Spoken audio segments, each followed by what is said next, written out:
ខ្ញុំនឹងច្រៀងចម្រៀងនេះដើម្បីអ្នកអានី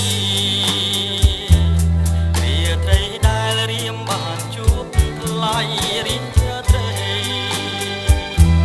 តែនាំមកនៅដីវិបានញាប់ញ័រក្នុងចិត្តដោយរូបស្រីមិនគិតអាណិតដល់រូបខ្ញុំរួចសំឡឹង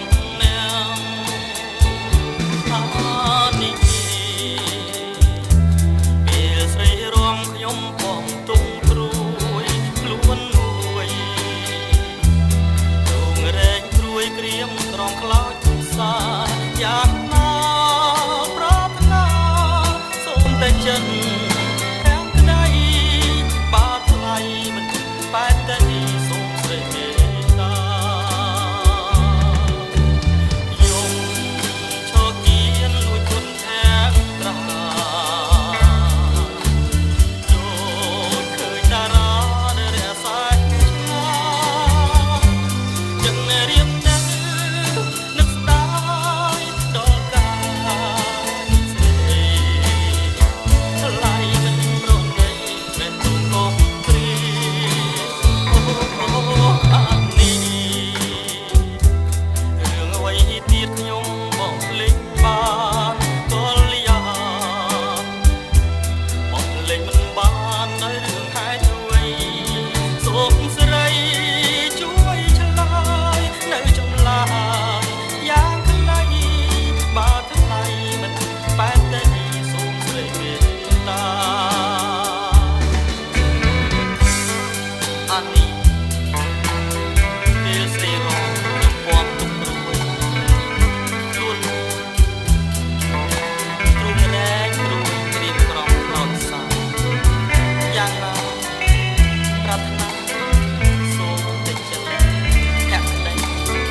បាត់ថ្លៃ